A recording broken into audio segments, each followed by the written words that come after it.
Assalamu alaikum. Welcome to Science with Rumasa. In this video, we will study about flow of materials and energy in ecosystems. हम इस video में देखेंगे कि trophic level क्या है, ecosystem में energy का फ्लो क्या है, सन प्रोड्यूसर्स, हर्बीवोर्स, कार्निवोर्स क्या काम करते हैं, उसके अलावा लॉ ऑफ थर्मोडायनामिक्स क्या है, फ्लो ऑफ मटेरियल्स में फूड चेन और फूड वेब का क्या किरदार है, उसके अलावा इकोलॉजिकल पायरामिड्स क्या हैं, इकोलॉजिकल पायरामिड्स में पायरामिड्स ऑफ नंबर और बायोमास में क्या फ़र्क है।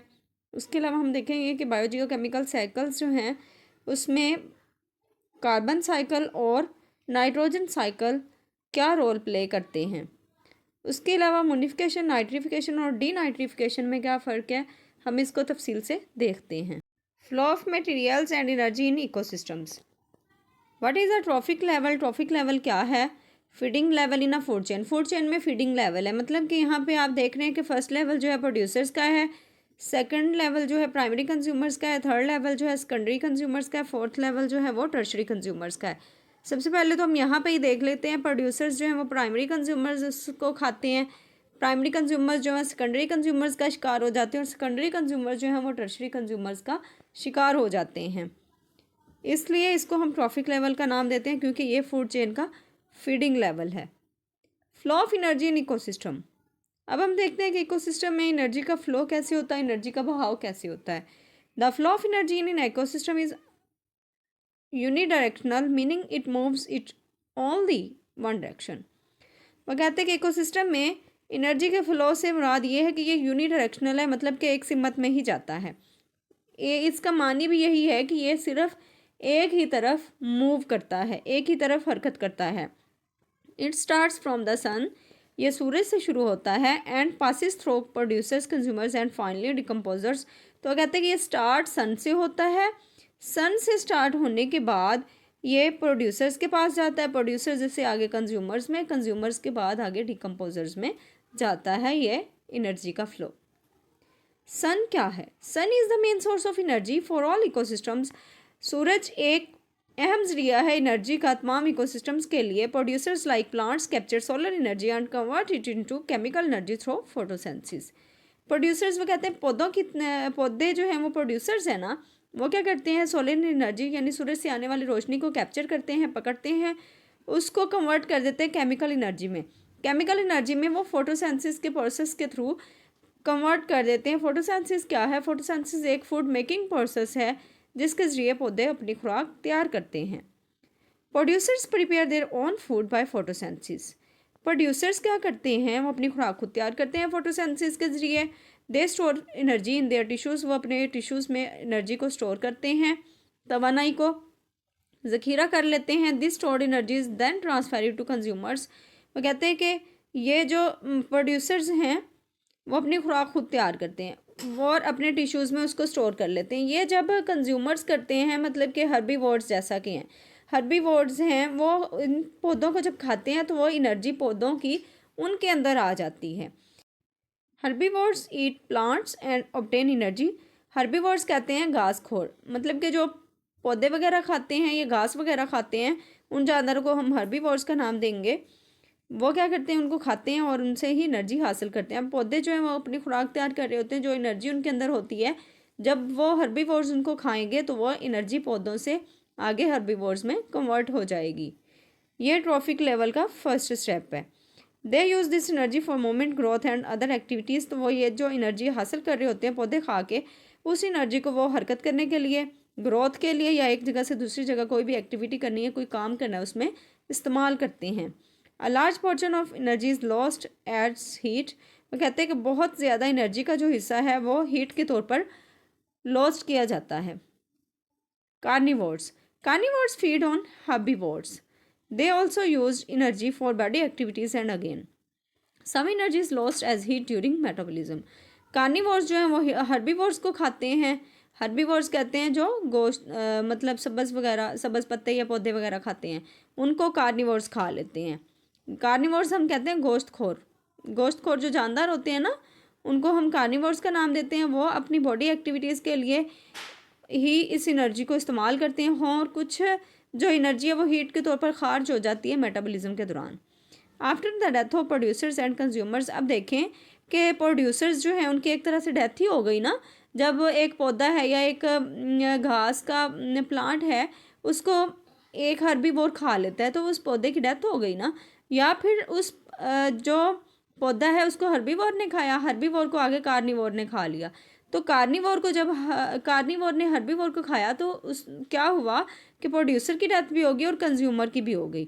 जब इन दोनों की डेथ हो जाती है, decomposers like bacteria and fungi break them down, तो फिर बैक्टीरिया या फंजाई वगैरह क्या करते हैं, उनको ज़मीन के नीचे दफन कर देते हैं, मतलब कि उनकी ब्रेक डाउन कर देते हैं।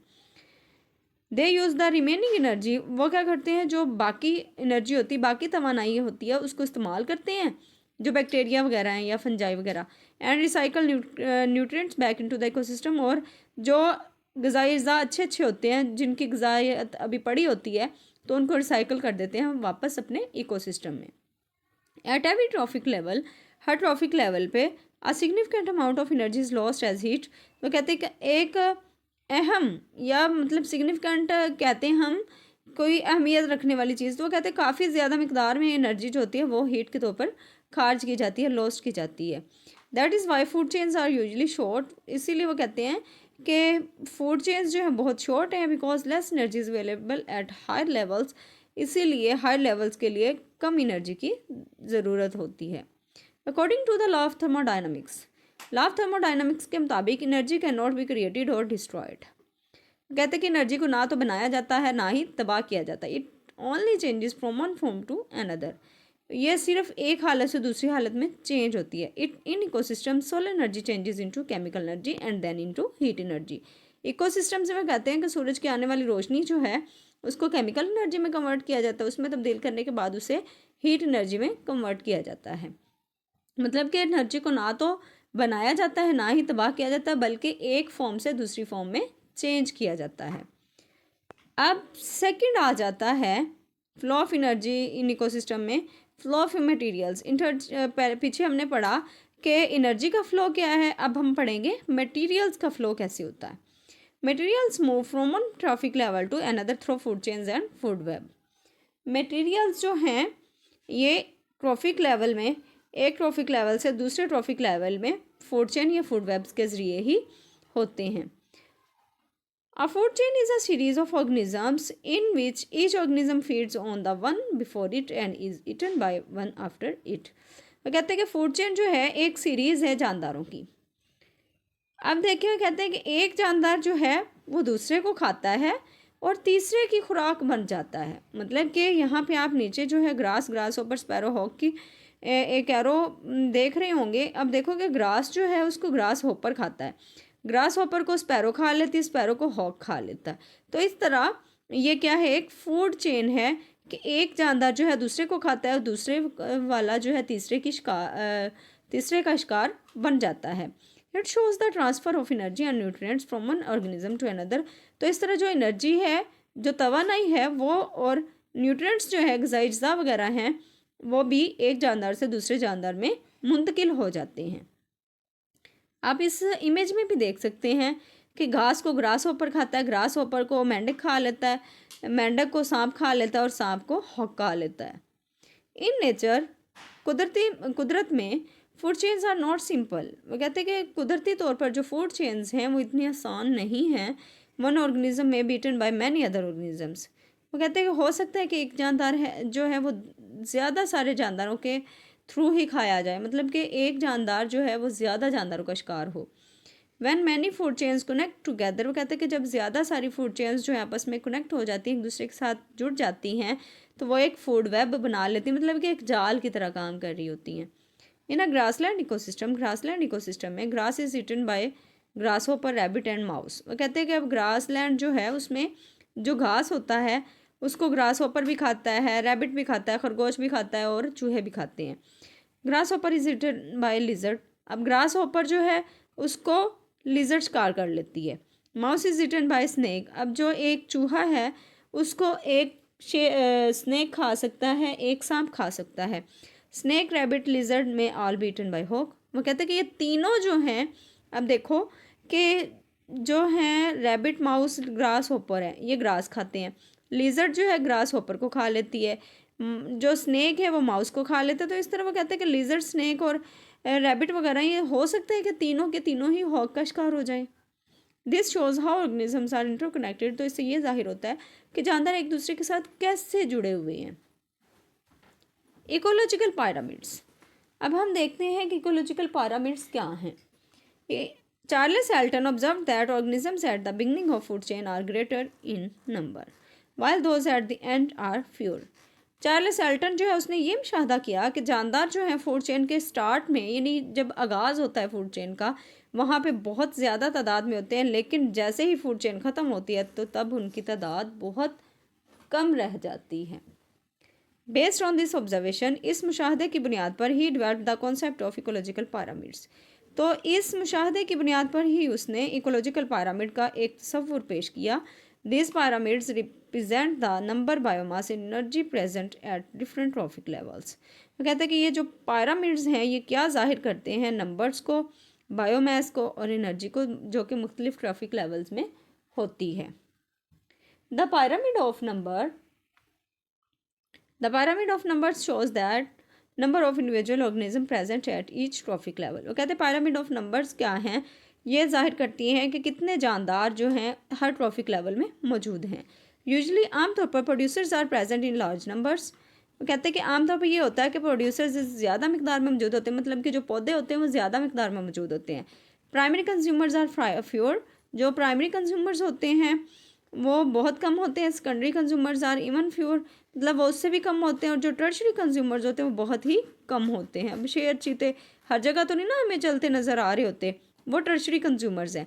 जबकि सेकेंडरी कंज्यूमर्स हैं, हॉक वगैरह हो गए, वो भी उनसे थोड़े ज़्यादा होते हैं। जो प्राइमरी कंज्यूमर्स हैं जैसे कि गाय भैंस बकरी रैबिट हो गया, तो इस तरह की जो है प्राइमरी कंज्यूमर्स ज़्यादा होते हैं। और उनसे बढ़ के जो प्रोड्यूसर्स हैं, पौधे हैं, वो सबसे ज़्यादा मकदार में मौजूद होते हैं। तो ये जो इनकी तादाद है इसको हम पिरामिड ऑफ नंबर्स का नाम देंगे। The pyramid of biomass shows the total mass of living organisms at each trophic level. अब पिरामिड ऑफ नंबर्स में तो हमने ये देख लिया कि हर ट्रॉफिक लेवल में कितने जानदार मौजूद हैं। इसमें यह है कि हर ट्रॉफिक लेवल में जानदारों की टोटल मास क्या है। टोटल मास को हम पिरामिड ऑफ बायोमास का नाम देंगे। Biomass refers to the total amount of living और organic matter present in ecosystem at a given time. वो कहते हैं कि दिए गए वक्त में इकोसिस्टम में कितना ऑर्गेनिक मैटर मौजूद है या कितने लोग जिंदा रह रहे हैं, उनकी कितनी टोटल अमाउंट बन रही है, उसको हम बायोमास का नाम देंगे। Biogeochemical cycles. अब बायोजियोकेमिकल साइकिल्स क्या हैं? Biogeochemical cycles are the pathways through which materials move between living organisms and the environment. वो कहते हैं कि बायोजियोकेमिकल साइकिल्स वो पाथवेज हैं, वो रास्ते हैं जहाँ से मटेरियल जो है वो जिंदा जानदारों और माहौल के दरमियान मूव करता है। हमने देखा था ना कल इकोसिस्टम में हमने पढ़ा था कि जो इन्वायरमेंट है उसके दो फैक्टर्स होते हैं, जो लिविंग और नॉन लिविंग, बायोटिक फैक्टर्स और एबायोटिक फैक्टर्स। तो इसी तरह ये जो मटेरियल होता है वो इन्वायरमेंट और जानदारों के दरमियान कैसे मूव कर रहा होता है, तो उन पाथवेज को हम बायोजियोकेमिकल साइकिल्स का नाम देते हैं। The environment provides essential elements required for life and metabolism. जो माहौल होता है वो अहम एलिमेंट्स रिक्वायर्ड जो होते हैं ज़िंदगी के लिए या मेटाबॉलिज्म के लिए, वो प्रोवाइड करता है, वो मुहैया करता है। This materials are continuously recycled. तो ये जो मटेरियल होते हैं इसको मुसलसल रिसाइकल किया जाता है ऑर्गेनिज्म और उसके माहौल के दरमियान, because these elements are necessary for life. क्योंकि ये वाले जो एलिमेंट्स होते हैं ये ज़िंदगी के लिए बहुत ज़रूरी होते हैं। These cycles are also called nutrient cycles. तो इसीलिए इन साइकिल्स को न्यूट्रिएंट साइकिल्स का नाम दिया जाता है। अब आप यहाँ पर भी बायोजियोकेमिकल साइकिल में इमेज देख रहे होंगे कि यहाँ पे प्रोड्यूसर्स भी हैं, सनलाइट भी है, उसके बाद हर्बीवोर्स भी हैं, डिकम्पोजर्स भी हैं। कैसे वो हीट को ले रहे हैं, ये कैसे उसको इस्तेमाल कर रहे हैं, मतलब ये पाथवेज ही है ना, कि हमने पाथवे में ये देखा कि कैसे जो जिंदा जानदार हैं या इन्वायरमेंट है उनके दरमियान मटेरियल जो है वो कैसे मूव कर रहा है। तो यहाँ पे आप देख सकते हैं। अब बायोजियोकेमिकल साइकिल में दो साइकिल आ जाते हैं, कार्बन साइकिल और नाइट्रोजन साइकिल। सबसे पहले हम देख लेते हैं कार्बन साइकिल। कार्बन साइकिल की ये वाली इमेज है। The carbon cycle is the movement of carbon. ये कार्बन की हरकत है between the atmosphere, living organisms, water and the earth's crust. कहते हैं कि अर्थ की जो क्रस्ट होती है, कशर्ट्स होता है, उस पानी में या जिंदा जानदारों या फिर एटमॉस्फेयर के दरमियान कार्बन की मूवमेंट जो होती है उसको हम कार्बन साइकिल का नाम देंगे। यहाँ पे आप देख सकते हैं कि ओशन हो गया, फॉसल फ्यूल्स, एटमॉस्फेयर, ये सारी चीज़ें आपको नज़र आ रही होंगी कि कार्बन की मूवमेंट है इन सारी चीज़ों के दरमियान। Carbon is the main building block of biochemicals. Carbon जो है ये मेन बिल्डिंग ब्लॉक है बायो मॉलिक्यूल्स का, such as carbohydrates, proteins and fats. Fats proteins या कार्बोहाइड्रेट्स के तौर पर। इट एग्जिस्ट्स इन नेचर, ये कुदरती तौर पर जो वजूद बरकरार रखता है या कुदरती तौर पर पाया जाता है ग्रेफाइट की शक्ल में, डायमंड की शक्ल में या फिर कार्बन डाइऑक्साइड की शक्ल में पाया जाता है। The major source of carbon for living organisms is carbon dioxide present in the atmosphere and water. जो कार्बन का सबसे अहम जरिया है जानदारों के लिए वो कार्बन डाइऑक्साइड है, जो कि पानी और एटमॉस्फेयर में पाई जाती है। मतलब कि कार्बन डाइऑक्साइड या ऑक्सीजन ना हो तो हम जिंदा जानदार बिल्कुल नहीं रह सकते, क्योंकि ऑक्सीजन होगी तो हम अंदर लेके जाएंगे और बाहर निकालेंगे तो पौधे उसको कैप्चर कर पाएंगे। अगर ये दोनों ही गैसेस की कमी हो जाती है तो हमारा जो नेचुरल सिस्टम है आपस में कनेक्टेड वो डिस्टर्ब हो सकता है। फॉसल फ्यूल्स सच एज कोयल, petroleum, natural gas and peat also contain carbon. कहते हैं कि जो फॉसल फ्यूल्स हैं, कोयल, पेट्रोलियम या नेचुरल गैस या पीट, उनमें भी कार्बन पाया जाता है। Carbonates in the earth crust also present, earth और रिलीज कार्बन डाइऑक्साइड। वो कहते हैं कि अर्थ क्रस्ट में जब कार्बन डाइऑक्साइड पाई जाती है तो कार्बन डाइऑक्साइड के तौर पर उसे रिलीज किया जाता है। यहाँ पे आप देख सकते हैं introduction to the nitrogen cycle. अब यहाँ पे हम देखते हैं कि नाइट्रोजन साइकिल जो है उसका क्या तारुफ है। Nitrogen importance. अब सबसे पहले तो हम ये देखते हैं कि नाइट्रोजन की अहमियत क्या है। अ की component of biomolecules like proteins, DNA और आरएनए। वो कहते हैं नाइट्रोजन जो है ये एक अहम जुज है बायोमॉलिक्यूल्स का, बायोमॉलिक्यूल्स जैसा कि प्रोटीन, डीएनए और आरएनए वगैरह। Atmospheric reservoir, the atmosphere holds free gaseous nitrogen. अब वो कहते हैं कि एटमॉस्फेयर में मतलब जो इसका ज़ख़ीरा पाया जाता है वो क्या है कि मुफ्त गैस नाइट्रोजन है जो कि माहौल में पाई जाती है। यूटिलाइजेशन क्या है, अब इसका इस्तेमाल क्या है। Most living organisms can not directly use gaseous nitrogen. कहते हैं ज़्यादातर जानदार इन्हें इस्तेमाल नहीं कर सकते, मतलब जो डायरेक्ट गैस नाइट्रोजन का इस्तेमाल करते हैं ना वो इसको नहीं कर सकते। It must be converted into nitrates from plant absorption. ये क्या करते हैं, वो डायरेक्ट तो नाइट्रोजन को इस्तेमाल नहीं कर सकते गैसियस फॉर्म में, वो क्या करते हैं उसको नाइट्रेट्स के तौर पर कन्वर्ट कर देते हैं, नाइट्रोजन को नाइट्रेट्स में कन्वर्ट करते हैं। नाइट्रेट्स में कन्वर्ट करने के बाद प्लांट्स क्या करते हैं उसको जज़ब कर लेते हैं। आप इस इमेज में भी देख सकते हैं, ये भी नाइट्रोजन साइकिल है, कैसे नाइट्रोजन फिक्सेशन हो रही है, कैसे डीनाइट्रिफिकेशन हो रही है, कैसे बैक्टीरिया यूज़ करके जो NH4 है उसको NO2 में या फिर NO3 में, ये कैसे N2 में कन्वर्ट कर रहे हैं, आप इसको देख सकते हैं। Formation of nitrates, nitrogen fixation. Nitrates का बनना या फिर नाइट्रोजन फिक्सेशन क्या है। Thunderstorms and lightning converts nitrogen. Thunderstorms मतलब जो गिरज चमक या बिजली वगैरह जो होती है उसको N2 में यानी नाइट्रोजन में तब्दील किया जाता है। N2 into nitrogen oxides which forms nitrous and nitric acids leading to nitrates. जो नाइट्रोजन है उसको नाइट्रोजन ऑक्साइड्स में तब्दील किया जाता है। नाइट्रोजन ऑक्साइड्स जो है नाइट्रिक या नाइट्रस एसिड्स में तब्दील होते हैं। नाइट्रिक एसिड्स या नाइट्रस वगैरह जो है वो नाइट्रेट्स में तब्दील होते हैं। Some bacteria transform into nitrates. वो कहते हैं कि ये जो नाइट्रेट्स में नाइट्रोजन गैस होती है कन्वर्ट या नाइट्रोजन फिक्सेशन होती है, ये बैक्टीरिया वगैरह के ज़रिए ही होती है। अब बैक्टीरिया वगैरह के ज़रिए जो नाइट्रोजन फिक्सेशन होती है उसके भी आगे प्रोसेस हैं, अमोनिफिकेशन, नाइट्रिफिकेशन और डीनाइट्रिफिकेशन। अब हम देखते हैं अमोनिफिकेशन क्या है। Break down of proteins from dead organisms and nitrogenous wastes into ammonia by ammonifying bacteria. Ammonification कहते हैं वो प्रोसेस है जिसमें जो डेड ऑर्गेनिजम्स होते हैं वो प्रोटीन्स की ब्रेक डाउन करते हैं और नाइट्रोजनस वेस्ट्स को अमोनिया में कन्वर्ट कर देते हैं। अमोनिफाइंग बैक्टीरिया जो है वो ये काम कर रहे होते हैं। नाइट्रिफिकेशन क्या है, conversion of ammonia into nitrites and nitrates by nitrifying bacteria. Nitrifying bacteria के ज़रिए अमोनिया का नाइट्राइट्स या नाइट्रेट्स में कन्वर्ट हो जाना या मुंतकिल हो जाना। Ammonia is converted to nitrites by bacteria like Nitrosomonas. इस बैक्टीरिया के ज़रिए अमोनिया जो है नाइट्राइट में चेंज हो जाती, मुंतकिल हो जाती है, तब्दील हो जाती है, जबकि जो नाइट्राइट्स हैं उनको दोबारा नाइट्रेट्स में कन्वर्ट किया जाता है बैक्टीरिया लाइक नाइट्रोबैक्टर। मतलब कि इस नाइट्रोबैक्टर बैक्टीरिया के ज़रिए ही नाइट्राइट्स को नाइट्रेट्स में कन्वर्ट किया जाता है, उनमें मुंतकिल किया जाता है, उनमें तब्दील किया जाता है। डीनाइट्रिफिकेशन क्या है? अब हम देखते हैं कि डीनाइट्रिफिकेशन क्या है। पहले तो आपने देख लिया ना कि अमोनिफिकेशन कैसे होती है, कि अमोनिया कैसे चेंज होता है अमोनिफाइंग बैक्टीरिया के ज़रिए। उसके बाद नाइट्रिफिकेशन में हमने देख लिया कि जो अमोनिया था वो नाइट्राइट्स या नाइट्रेट्स में तब्दील हो गया। अब डीनाइट्रिफिकेशन कैसे होती है? अब जो नाइट्राइट या नाइट्रेट्स वगैरह बन गए, अब उनको डीनाइट्रीफाई कैसे करना, उनके अमल को ख़त्म कैसे करना है।